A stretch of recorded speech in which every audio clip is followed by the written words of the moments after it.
Ciko, aku Halo. Putri. Ya. Aku mau nanya-nanya sedikit tentang Kak Ciko. Apa kabar hari ini, Kak? Baik, sedikit aja pertanyaannya. Oh enggak dong, banyak. Kita masih banyak dan selamat datang di antara nih Kak Ciko. Nah, apa hal terakhir yang dilakuin Kak Ciko sebelum berangkat ke sini? Hartahir, Iya, betul. tadi aku habis dengerin podcast di mobil sambil di perjalanan. Biasanya aku sambil denger podcast. Kalau boleh tahu podcast apa nih Kak Ciko? Tadi podcast tentang kesehatan sih. Oh, emang Kak Ciko interest untuk mengetahui lebih dalam soal kesehatan? Kebetulan tadi lagi ada pop-up gitu tentang Oke. ngobrolin tentang latihan yang teratur dan nutrisi yang seimbang itu seperti apa. Dan aku tertarik untuk mendengarkan lebih jauh. Jadi sekalian ngisi waktu dalam perjalanan ya aku sambil dengerin itu. Tapi rutinitas setelah bangun tidur Kak Ciko ini apa Kak? Rutinitas pasti aku diem dulu, ambil me time dulu, relax, nggak ngecek handphone, nggak apa dulu. Baru abis itu mulai mengerjakan aktivitas, bikin kopi, karena terus nunggu waktu setengah jam kemudian bangunin anak untuk sekolah. Dan habis itu anterin anak sekolah, habis itu olahraga. Oke, berarti di tengah kesibukan dan kepadatan jadwal Kak Ciko Ya. untuk menyempatkan diri untuk keluarga juga ya Kak ya? Pasti dong harus, paling penting, karena kan recharge. Oke, Buat aku ketika aku pulang ketemu keluarga, berinteraksi sama anak terutama dan istri, itu sesuatu yang bikin aku recharge untuk semangat untuk melakukan sesuatu oke. di luar rumah. Selain itu nih Kak, Ya. kita juga mau tahu soal kehidupan seorang Kak Ciko nih Kak. Kan Kak Ciko ini lahir tanggal 3 Juli dengan zodiak Cancer. Nah sebenarnya Kak Ciko sendiri ini percaya nggak sih sama ramalan bintang Kak? Aku lebih percaya Feng Shui daripada sama zodiak. Kalau boleh tahu Feng Shui-nya itu apa Kak? Enggak sih. Oh enggak juga. Ya kadang ketemu circle gitu kan, temen-temen yang percaya sama zodiak, ya udah kadang-kadang suka dibaca-bacain kan gitu. Oh lo Cancer, lo orangnya sensitif. Iya betul. Cancer lo orangnya terlalu bawa perasaan nih, terlalu mendem sesuatu kayak gitu-gitu kan. Tapi bener nggak tuh Kak yang diomongin? Ada benernya, ada enggaknya juga. Karena nggak semua ya, karena aku juga pernah ketemu orang yang zodiaknya Cancer tapi nggak sama aku. Tapi salah satunya itu Cancer tuh katanya orang yang percaya diri nih. Apa Kak Ciko juga salah satu orang yang punya kepercayaan diri yang? Ada juga sisi yang kadang bikin aku nggak percaya diri. Nggak selalu aku percaya diri. Oke. Apa hal-hal yang bikin seorang Kak Ciko ini nggak percaya diri? Percaya nggak percaya, aku paling nggak percaya diri pada saat aku disuruh nyanyi. Wow. Jadi aku seperti challenge dulu sama almarhum Didi Petet. Kebetulan almarhum Didi Petet ini adalah guru acting aku. Dulu aku sempat ikut Didi Petet Acting School, dan pada saat terakhir ujiannya itu aku diajakin untuk ikut drama musikal Lutung Kasarung, nyanyi langsung real gitu. Itu benar-benar keringet dingin. Tapi ya udah akhirnya aku tabrak aja. Kalau sekarang Tapi kita hilang suaranya tuh pas pada gitu. saat perform. Ya. Kalau sekarang kita suruh nyanyi gimana, Kak?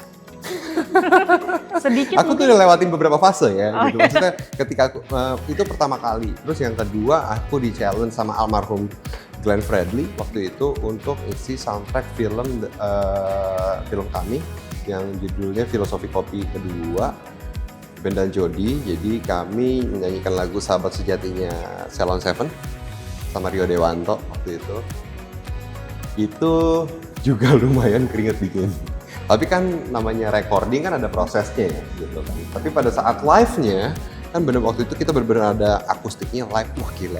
Banyak yang nonton, ada wartawan, dan ada pengunjung juga, itu kayak keringet dingin banget gitu. Nah, sekarang kalau gitu nggak usah nyanyi, tapi kita mau tahu lagi tentang Kak Ciko dan kita mau ajak keliling lagi. Boleh. Tapi aku tuh suka nyanyi juga. Oh suka nyanyi? Suka nyanyi di kamar mandi. Ya. Dan suka nyanyi kalau sama anak. Iya. Suka lagu lah, suka musik. Selain suka nyanyi Tapi dan nggak musik. pedean aja. Oh cuma nggak pedean aja ya Kak? Selain suka nyanyi nih, kalau kita lihat sosial medianya Kak Ciko, Kak Ciko nih juga suka olahraga Kak. Nah, selain olahraga, apa Kak Ciko juga suka diet khusus gitu Kak? Untuk menjaga badan? Kalau olahraga,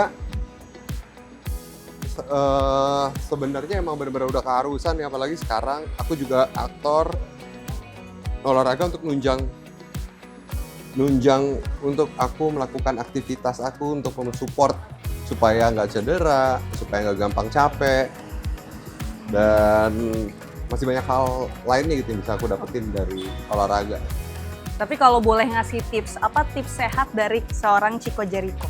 Tips sehat sebenarnya yang pasti jaga pola makan, istirahat yang cukup.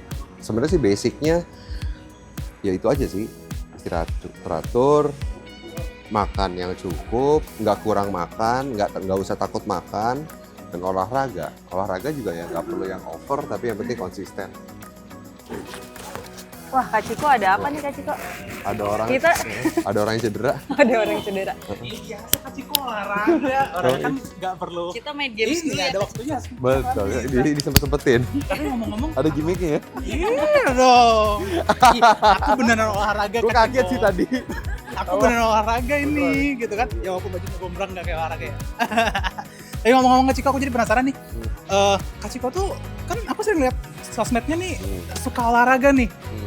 Sebenarnya apa sih yang Kak Chico suka dari olahraga sampai sekarang jadi mulai aktif? Suka karena aku ngerasa ketika aku olahraga, aku bisa menjalani aktivitas itu jadi lebih semangat, gak gampang capek. Yang paling penting adalah aku gak gampang cedera.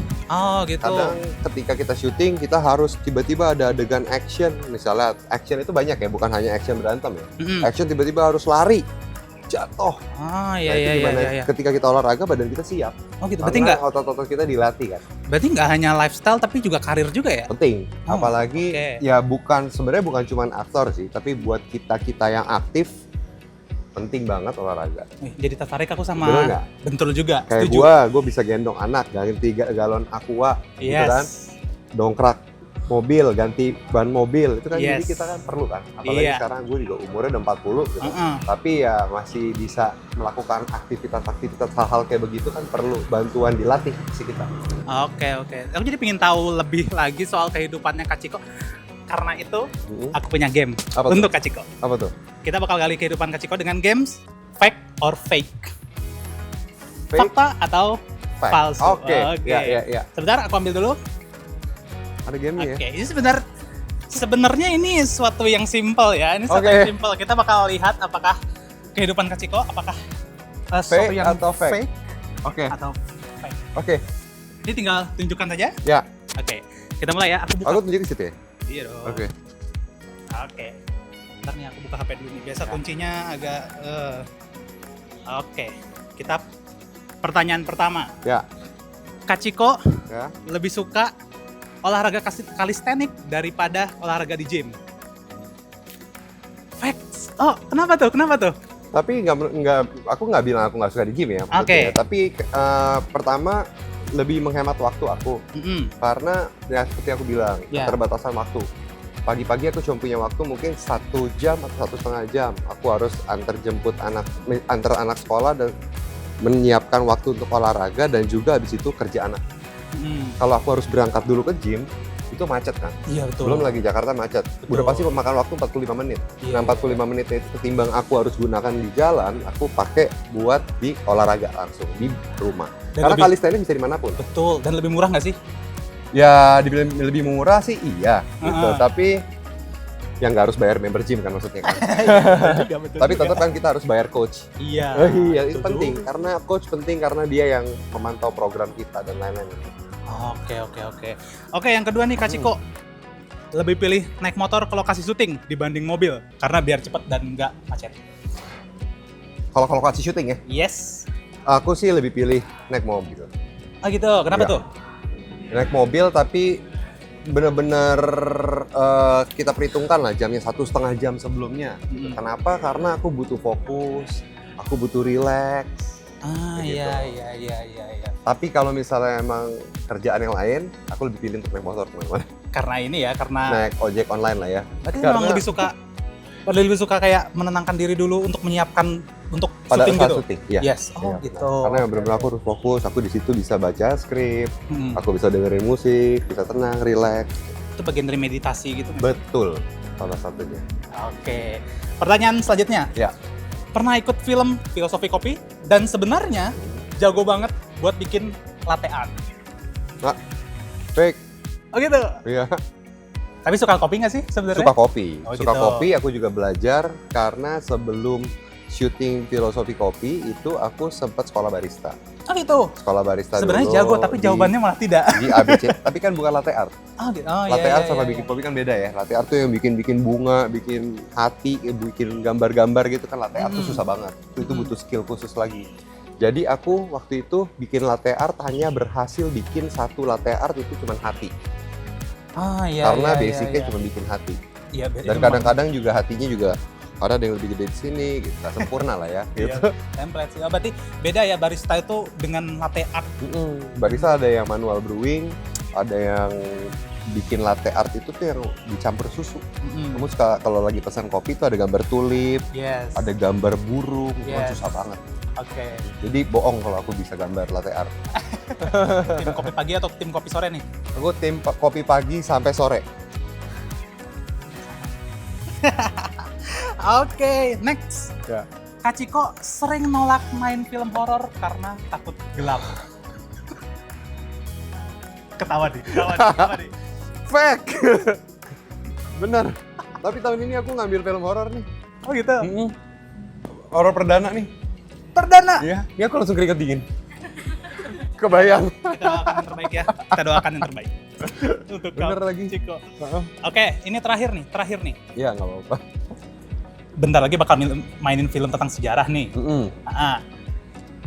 Suka wisata sejarah atau suka wisata modern? Aku lebih suka wisata sejarah. Ah gitu. Ya, aku lebih suka ke tempat-tempat yang historikal. Aku lebih suka kalau lagi travel gitu ke Indonesia ini kan dari ujung ke ujung tuh ada masyarakat adat. Aku lebih senang datang ke masyarakat adat, tinggal di rumah adat itu gitu, seperti oke, apa oke, dan oke. pelajari tradisi mereka. Oke. Pas banget dong berarti. Kayak yang nanti di atas itu. Soalnya kalau di atas nanti kita bakal nunjuk itu tuh kita bakal ada di site sejarah di Pasar Baru. Coba oke. cek aja deh. Ayo, let's go. Kita ke sana. Ini aku kembali. Oh iya, Thank you ya. thank you. Lanjut olahraganya. Oke Kak Ciko, Yuk. sambil kita lanjut, kita mau lanjut nanya-nanya lagi. Ya. Soal film terbaru Kak Ciko ini katanya harus menurunkan berat badan sampai 10 kg untuk perannya.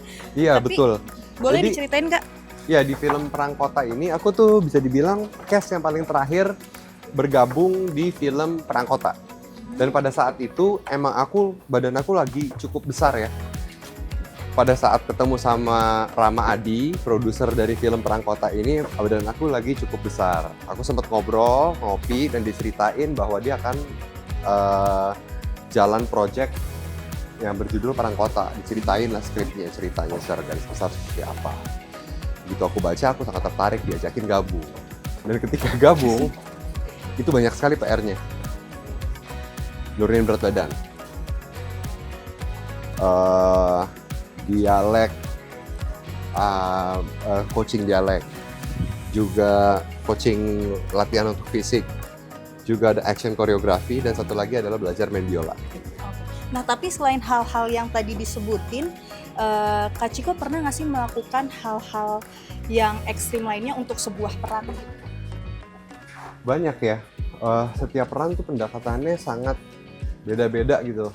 Di peran, ya kita lagi ngomongin Perang Kota karena filmnya sebentar lagi bakal rilis di 30 April ini.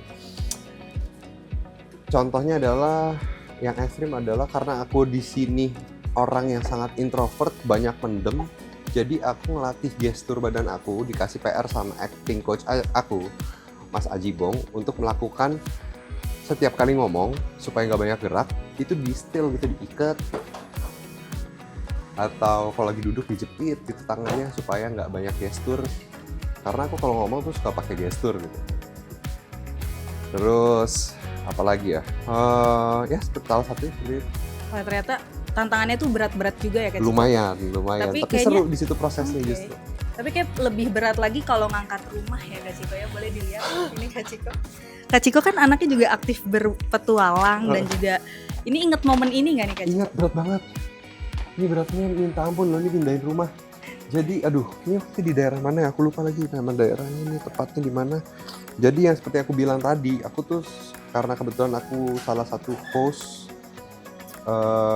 di acara televisi gitu yang kerjanya itu kami keliling Indonesia, tinggal di rumah masyarakat adat dan menjalankan aktivitas ya, yang mereka jalani itu seperti apa. Ini salah satu tradisi di daerah ini nih, aku lupa aku salah nyebutnya gitu. Jadi pindahin rumah. Emang sih banyak orangnya, tapi beratnya minta ampun. Percaya banget lagi. Heeh. Berarti itu benar-benar rumahnya dipindahin. Dipindahin, Jaraknya bener-bener berapa? kayak, waduh lumayan ya. Bukannya gimmick, itu beneran karena emang betulan itu lagi pada saat itu momennya emang lagi ada tradisi itu. Lagi ada perayaan itu. Jadi kami tuh mindahinnya lumayan cukup panjang. Jadi ketika capek kita kasih kode gitu. Berhenti dulu. Terus pindahin lagi. Oh, berarti ini terinspirasi juga nggak? Sebel lagi ngeliat di sebelahnya kadang ada yang kayak belaga-belaga ngangkat. Kan kelihatan ya orang belaga ngangkat cuma ditaruh. Padahal gitu. pura-pura aja. Angkat sama dia gitu kan. Ini gue total banget nih sampai geter-geter. Oke. Nah, selain adat istiadat ini Kak Ciko kan katanya juga concern sama gajah di Indonesia. Nah, kalau boleh tahu keadaan sekarang sebenarnya seperti apa, Kak? Keadaan sekarang ya seperti yang kita semua tahu ya, masih banyak perburuan liar gitu. Dan yang paling mengenaskannya adalah yang sekarang ini kami masih menyuarakan adalah kematian gajah di tempat konservasi, di Taman Nasional, tempat yang seharusnya aman, tempat yang seharusnya dilindungi.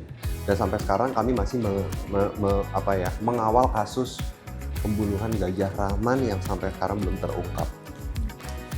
Gitu. Jadi kalau situasi seperti apa, yang urgentnya adalah kasus Rahman ini, gajah Rahman di Taman Nasional Tesonilo yang belum terungkap. Oke. Nah, apa sih yang sebenarnya dapat kita lakukan untuk bisa juga berkontribusi dalam hal tersebut, Kak? Yang bisa kita lakukan apa ya? Kalau misalnya kita ngomong soal konservasi ini, sadar sih ketika kita manusia ya kita yang harusnya menjaga, karena biar gimana pun juga hutan dan seisinya ya tanggung jawab kita sebagai manusia gitu, dan kita harus melindungi dan menjaga mereka. Yang harus kita lakukan adalah menyuarakan mereka yang tidak bisa menyuarakan dirinya, satwa dan alam. Nah Kak, kita balik lagi nih, tadi Kak Ciko selalu mention soal Perang Kota, Kak. Nah, film Perang Kota ini yang disutradarai oleh Mauli Surya. Cerita dong nih Kak, gimana pengalamannya di direct langsung sama beliau? Senang, happy bisa kerjasama sama Mauli Surya, karena emang sebelumnya gue nonton film-filmnya dan akhirnya diajak kerjasama bareng dan seru banget. Mauli ini director yang sangat detail, director yang tahu pendekatan bagaimana cara ngedirect aktornya masing-masing gitu. Dia tahu gimana cara pendekatannya gitu ke gua, ke Jerome ataupun ke Ariel gitu. Oke. Dan yang paling penting adalah dia tahu apa yang dia mau. Nah, ada pendekatan khusus yang mungkin ditekankan oleh Mbak Mauli untuk peran Isa yang diperankan ini, Kak? Pendekatan khususnya itu, Isa ini kan emang lahirnya ini berawal dari buku novel karya Mokhtar Lubis ya. Buku yang ditulis tuh sekitar tahun 1950-an ya. Dan diadaptasi oleh Mauli Surya menjadi film yang berjudul Perang Kota. Skripnya juga ditulis juga sama Mauli, diadaptasi. Dan bagaimana dari buku ke skrip ini bisa relate ke zaman sekarang gitu. Nah itu kami sama-sama ngobrol lah, apa nih yang mau ditonjolin dari Isa gitu. Jadi untuk bikin karakter Bible-nya kami melalui proses diskusi. Dan Mauli benar-benar ngebebasin, menurut lo kayak gimana sih gambaran Isa? Gue kasih tahu, menurut gue tuh Isa tuh kayak gini. Nah, Kak Ciko lanjut lagi ke Perang Kota. Nah, kalau kita lihat trailernya Perang Kota sendiri kan cukup menegangkan dan bikin deg-degan nih, Kak. Nah, dari Kak Ciko sendiri waktu take itu scene-nya ada yang diulang-ulang terus nggak nih? Banyak. karena Molly tuh bener-bener detail. Dan aku tuh nggak bisa spoiler ya. Apa ya, salah satu scene yang diulang-ulang mungkin ada di trailer, itu adegan dimana yang Isa Azil itu jalan pertama kali ketemu sama Fatimah, melihat perkenalan Fatimah yang lihat dari jendela dan naik tangga, masuk ke dalam ruangan apartemen atau kamar, ruangan rumah kediamannya Isa sama Fatimah, dan Isanya pasang lagu dan ngobrol, itu satu shot. Jadi ketika salah harus diulang lagi. Ulang dari awal Bener, lagi. harus diulang dari awal lagi. Kalau gitu Karena ada. banyak kan long shot gitu. Oke. Long take gitu. Jadi benar-benar harus benar-benar kayak perfect gitu. Kalau ngomongin soal scene-nya nih Kak Ciko, dari awal sampai akhir apa scene favorit Kak Ciko dan yang tak terlupakan lah gitu? Scene paling favorit aku yang paling gak terlupakan adalah yang pertama main biola di rumah kediaman Hazil, dan scene penembakan. Nah, ngomong-ngomong Scene soal penembakan yang pada saat habis perform. Nah, itu. Aku nggak bisa cerita jauh. karena spoiler ya nanti. Spoiler. Harus Iya. nonton berarti nih Kak. Nah, ngomong-ngomong soal biola, cinta negara dan jago main biola. Nah, bagaimana pendalaman yang Kak Ciko lakukan untuk peran Isa ini Kak? Pendalamannya lumayan cukup makan waktu banyak juga. Yang pertama, tadinya Molly ini mau pakai dialek bahasa Minang. Ketika kita coba belajar tuh, kita gantilah skripnya jadi bahasa Minang. Molly bilang ganti lagi aksen Minang yang terinfluence Belanda, tapi berbahasa Indonesia. Kayak begitu. Tapi harus ada aksen sedikit Minangnya. Tapi berbahasa Indonesia pada saat zaman 1946 inilah. Itu lumayan cukup challenging. Terus yang kedua, selain dialek, belajar bahasa Belanda. Bahasa Belanda kan lumayan cukup sulit ya. Dan pada saat zaman tahun segitu kan orang-orang Indonesia ini kan fasih berbahasa Belanda. Dan kebetulan Isa ini kan seorang guru. Mengajarnya aja pakai bahasa Belanda. Dan gimana cara berbahasa Belandanya ini benar-benar kedengarannya ketika orang Belanda dengar, oh ya dia berbahasa Belanda dengan baik gitu. Terus yang ketiga, bermain biola. Bermain biola itu salah satu alat musik yang selama 41 tahun aku belum pernah nyentuh alat musik itu. Jadi itu sesuatu yang baru dan cukup bikin stres. Sampai aku bawa pulang itu alat biolanya dan aku main-main di rumah. Aku ulang terus supaya benar-benar fasih, karena di situ Isa guru biola, guru yang benar-benar fasih banget bermain biola tuh dia jago. Dan yang terakhir adalah banyak sih sebenarnya sih alat megang senapan dan pistol. Dan senapan dan pistolnya ini kan zaman dulu ya, pistol itu pistol Luger. Cara megangnya aja beda sama pistol yang sekarang. Mungkin aku dulu pernah main film action, tapi jenis pistolnya berbeda dan cara pegangnya aja tuh beda. Kayak begitu. Dan yang terakhir, menurunkan berat badan. Menurunkan berat badan 3 bulan. 3 bulan atau 2 bulanan, 3 bulanan. 10 sampai 11 kilo. Wow. Ya. Terus satu lagi,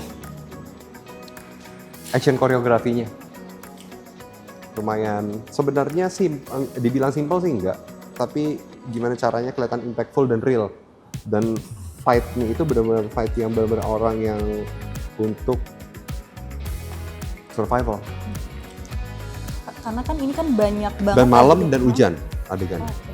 Banyak adegan-adegan action gitu ya Kak. Ini ada stuntman-nya nggak sih Kak? Tim stunt ada, tapi aku nggak menggunakan tim stunt di film ini, tidak menggunakan. Berarti pure seluruhnya Kak Ciko Iya, sendiri. Oke, nah, Isa sendiri kan adalah karakter yang kompleks nih Kak, antara pikiran maupun tindakan. Nah, kata sebuah artikel, Ciko ini sulit untuk lepas dari karakter Isa. Kenapa nih Kak? Bener, yang awal karena aku lumayan cukup intens ya waktu ketika syuting ini. Aku benar-benar kayak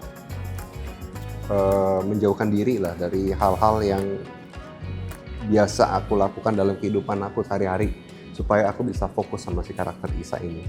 Bahkan pada saat syuting pun aku full Semarang, Surabaya, nggak pulang itu karena supaya aku tetap terjaga Isa dari gestur dan lain-lainnya.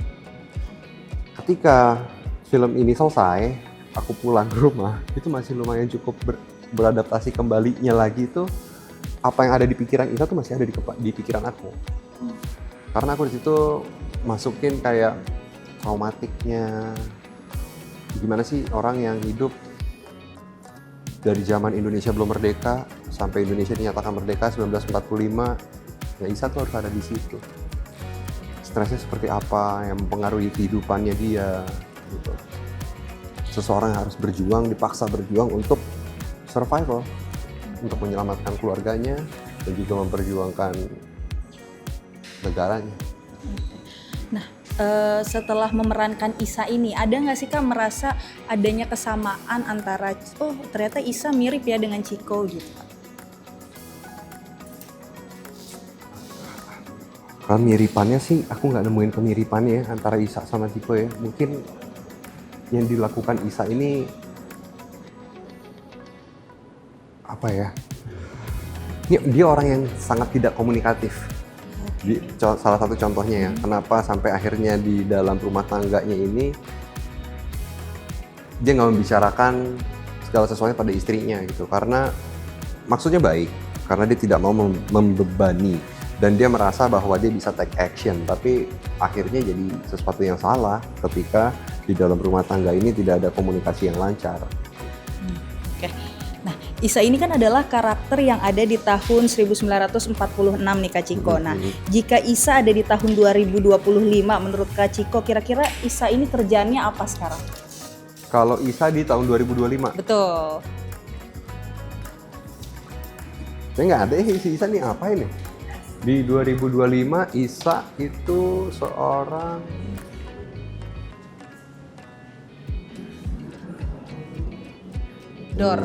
bentar, aku lagi disuruh mikir gini bingung juga.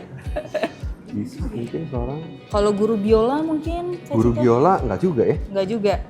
Karena pada saat keadaan itu emang dia jago main biola, tapi dia nggak banyak muridnya juga. Tapi di zaman tahun segitu kan ada profesi guru itu kan sesuatu yang sangat tinggi ya kastanya kan.